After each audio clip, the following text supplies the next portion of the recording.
Fala, Gabeira! Olá, estamos de volta com o nosso podcast nesta véspera de feriado, mas felizmente já recuperado da gripe, a voz voltou ao normal, espero que a cabeça também esteja no lugar. Para comentar os temas da semana, muitos temas que eu discuti e que gostaria de repassar aqui com vocês porque dizem respeito a esse momento que nós estamos vivendo. Eu separei os temas da semana em dois blocos, né?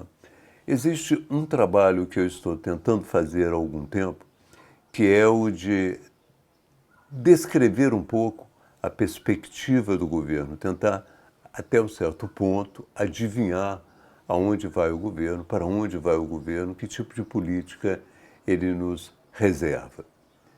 O outro aspecto que também eu estava trabalhando é qual o futuro da extrema-direita bolsonarista, né? Sobretudo o futuro da extrema-direita. Que caminhos ela pode trilhar no Brasil? Ela pode se aproximar da extrema-direita francesa, como a Marine Le Pen, ela pode se o Giorgia Meloni na Itália, ou ela pode continuar muito no ritmo da extrema-direita americana, que questiona eleições, questiona a legitimidade da vitória do adversário. Enfim, esse é um bloco. Mas, como eu tratava desses temas isoladamente, agora eu começo a juntar as coisas. Qual é a perspectiva do governo e como isso vai se desenrolar, considerando a intensidade e, de uma certa maneira, até a virulência da oposição. Então, é um dos temas que eu estudo, que eu tento analisar ao longo da semana. O outro aspecto é inevitável ainda, é que nós ainda não digerimos completamente essa invasão da Câmara dos Deputados, do Senado, do Supremo Tribunal Federal, do Palácio do Planalto. Nós ainda não avaliamos bem essa tentativa de golpe. Foi uma tentativa de golpe. Ontem eu tive uma discussão sobre isso e essa discussão era a seguinte: as pessoas diziam que foi uma tentativa de golpe muito profissional. Eu dizia que não foi uma tentativa de golpe muito profissional. Eventualmente, na invasão do Palácio do Planalto e na invasão do Congresso, ou do próprio Supremo, havia pessoas com alguma experiência militar, pessoas que sabiam travar um combate. Eventualmente também eles tinham um levantamento daqueles espaços, o que não é totalmente impossível, são espaços públicos, você pode ir uma semana, 2 semanas antes examinar exatamente como são, ou até, se você for um pouco mais pesquisador, você pode entrar na internet e tentar conhecer melhor esses espaços. É possível que você encontre na internet bastante indicação de como são esses interiores que foram invadidos. A minha ideia é de que, apesar dessa possível presença de pessoas com experiência militar, o golpe não foi profissional. A minha ideia é de que foi um golpe tosco, né? Um golpe que, em primeiro lugar, ele se baseava nessa tríplice invasão do Congresso, do Supremo e do Palácio do Planalto, e se baseava também na ocupação de cerca de 10 refinarias no Brasil. Eles não conseguiram ocupar as refinarias, não é? Eles tentaram em 2, não foram bem sucedidos e, ainda assim, fizeram o ataque tríplice em Brasília. Fracassaram, não é? E a ideia que eu tenho é de que eles tentaram se inspirar em Sri Lanka, tanto que na véspera do golpe, as consultas sobre a situação do Sri Lanka, onde houve realmente uma revolta popular que derrubou o governo, foram muito grandes. E eles já estavam mais ou menos com essa ideia. Qual era a visão deles de golpe? Olha, é preciso criar o caos. O caos pode ser criado com a invasão de prédios públicos simbólicos, pode ser criado com bloqueio de refinarias, pode ser criado até com a explosão de algumas torres de eletricidade. E uma vez criado esse caos, nós esperamos que haja a decretação de uma GLO, uma garantia da lei e da ordem, e o Exército apareça, tome conta da situação e se coloque ao nosso lado. É um conjunto de reflexões que não foi correspondido pela realidade, né? Em primeiro lugar, não houve a possibilidade de bloquear as refinarias, não houve as quedas que eventualmente tenha havido, quedas de torres de transmissão de energia não comprometeram o sistema de fornecimento de energia, e também o próprio presidente da República optou, ao invés de pedir que o Exército viesse com a sua intervenção, optou por intervir na própria segurança pública de Brasília, que foi uma saída mais leve, mais bem feita e mais eficaz. As pessoas dizem, mas você não está subestimando o golpe? Falei, não, eu não estou subestimando. Eu estou apenas dizendo que não foi profissional, que foi tosco, e isso me traz uma grande preocupação.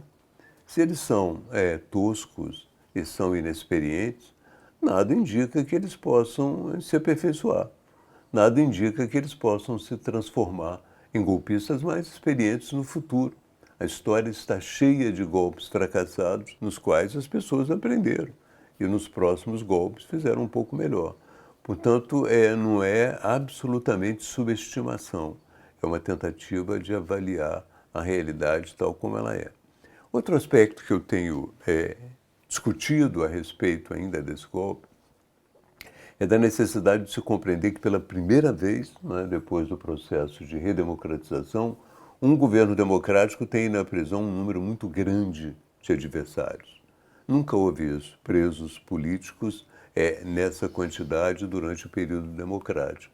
Então, será muito importante que o governo observe isso, que ele saiba, de uma certa maneira, digamos assim, personalizar as culpas, as participações e procure não perder a batalha da comunicação. Essa batalha da narrativa é uma batalha que é muito travada não nos meios oficiais, onde o governo transita com muita facilidade. Eles dão muitas entrevistas, as televisões falam, quando uma pessoa do governo começa a falar, as televisões interrompem a nossa fala e entram com a voz do homem do governo. Tudo isso é muito bom, eles têm essa mídia oficial. Mas a verdade é que a batalha se trava nas redes sociais. E nas redes sociais a extrema-direita tem uma grande vantagem. Isso foi o tema também de uma outra discussão que eu tive ontem sobre a ida do presidente da República do Brasil aos Estados Unidos e a conversa que ele vai ter com o presidente Biden. O presidente brasileiro diz que nesse encontro com o presidente Biden, ele vai discutir uma forma de combater o extremismo de direita. E eu disse ontem que eu tinha pouca expectativa de resultados. Por quê? Porque a extrema-direita atua basicamente nas redes sociais. E os governos têm pouquíssima influência nas redes sociais, né? Eles não conseguem entrar nas redes sociais ou modificar a lógica das redes sociais. Tanto que nos Estados Unidos agora, quando houve o relatório do Congresso sobre a invasão do Capitólio, houve uma crítica, porque não colocaram bem o papel das redes sociais. E a verdade é que atuar nas redes sociais como governo significa algum nível de repressão. Eu tenho falado sobre as dificuldades da repressão nesse campo. A primeira grande dificuldade, né, que você oferece aos arquitetos do caos, aquelas pessoas que querem criar o caos e usam as redes sociais para isso, o argumento de que a liberdade de expressão está sendo bloqueada. Então você entrega para esses, de uma certa maneira, extremistas, a bandeira da liberdade de expressão. E a outra dificuldade na repressão às redes sociais é que você tem limites nacionais. Às vezes, por exemplo, você reprime uma pessoa aqui, né, no Brasil, e ela aparece no outro país falando e consegue colocar claramente a sua proposta aqui. Lembrei até em 2010, sabem que em 2010 o Sérgio Cabral utilizou um trabalho de uma empresa que, no meu entender, estava nos Estados Unidos para, de uma certa maneira, manipular os dados das eleições, a luta eleitoral aqui. Eu denunciei isso na época, ninguém se interessou, porque naquela época ninguém se preocupava muito com a internet ou com a possibilidade desse tipo de trabalho. Mas ficou muito evidente para mim, e como tem ficado evidente ao longo de todo esse caminho, né, que é muito difícil você se proteger do ponto de vista de rede social, amparado apenas no âmbito nacional. Eu me lembro, por exemplo, eu estou nessa rede há muito tempo, né? Sabe que o primeiro site de um deputado na década dos 90 foi feito pela nossa equipe. Foi até objeto de uma reportagem no Le Monde. É o primeiro deputado do mundo, possivelmente naquele momento, que tinha um site contando o que fazia e o que pretendia fazer. Então eu estou há muito tempo, mas observei também que em vários momentos nós fomos atacados por hackers de outros países muito distantes. Às vezes, uma vez eu me lembro de ter escrito o nome do presidente Bush, não sei porquê, eu mencionei o Bush, mencionei de uma forma neutra, mas alguém viu e nos hackearam do Oriente Médio, né? E conseguiram entrar na nossa página e bloquear a nossa página. Portanto, é um trabalho muito difícil esse, que eu coloco também como uma reflexão sobre o que fazer. Num outro bloco de temas, exatamente esse sobre a trajetória do governo nessa tensão que existe no país, com um movimento de oposição muito intenso e também muito radicalizado, eu acho que alguns acertos estão sendo consignados. O primeiro deles é no campo do meio ambiente. É meio difícil você contestar uma política ambiental voltada para a sustentabilidade, porque essa é a visão no mundo inteiro, né? Eu vou só desenvolver esse tema, na semana que vem eu volto a outros temas, comparando o caminho do governo e as chances da oposição. Muito dificilmente a oposição conseguirá contestar uma política ambiental destinada à sustentabilidade. Em primeiro lugar, porque ela vai atrair muitos investimentos para o Brasil. Já está atraindo com o Fundo Amazônia. Mas ontem, em Davos, o ministro da Economia, Fernando Haddad, ele falou, olha, nós vamos atrair também investimentos de empresas que querem produzir com energia limpa. O Brasil vai ser um espaço com energia limpa muito grande e disponível. Isso é interessante porque as empresas podem preencher as necessidades que elas têm, inclusive as dificuldades que elas têm de se enquadrar nesse mundo moderno, exatamente buscando regiões onde a energia limpa é abundante e, de uma certa maneira, barata. Eu acho que isso é tão interessante que anteontem, eu vi uma entrevista do governador de São Paulo, Tarcísio de Freitas, falando sobre os entendimentos dele com a Suíça, no sentido da produção de energia limpa, no sentido da produção de hidrogênio verde, em que ele achava que esse era um caminho também para São Paulo. Interessante, eu digo, porque o governador de São Paulo vem do campo bolsonarista, mas ele também começa a se render, como governante, à realidade global hoje, que é uma realidade de compreensão da importância do meio ambiente e da necessidade de desenvolvimento econômico baseada no meio ambiente. Existem alguns ruídos ainda que estão facilitando a atuação da extrema-direita na rede, né, nas redes, que são os ruídos econômicos. Enquanto o ministro da Economia promete estabilidade econômica, promete zerar a dívida e responsabilidade fiscal, o presidente da República faz algumas declarações mostrando que o mais importante é a questão social, que às vezes os mercados se apegam muito a uma chamada responsabilidade fiscal, mas se esquecem da importância disso na vida das pessoas. Isso cria um certo ruído, porque a quem ouvir, né? Ouvir o ministro da Economia, ouve o presidente da República.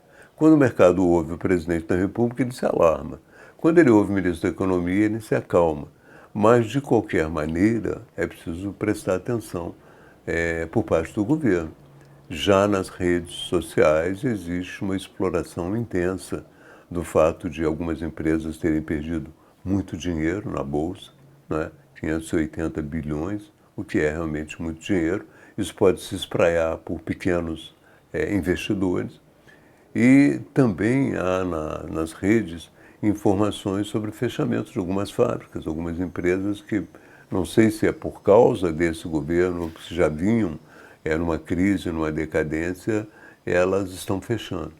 Então, cria um clima, né, um clima de decadência econômica que pode prejudicar o governo. Portanto, é preciso muita atenção nesse campo, sobretudo porque a propaganda é sinistra nas redes sociais. Estão dizendo que nós vamos comer cachorro e gato. Deus me livre, os meus gatos aqui não serão comidos jamais.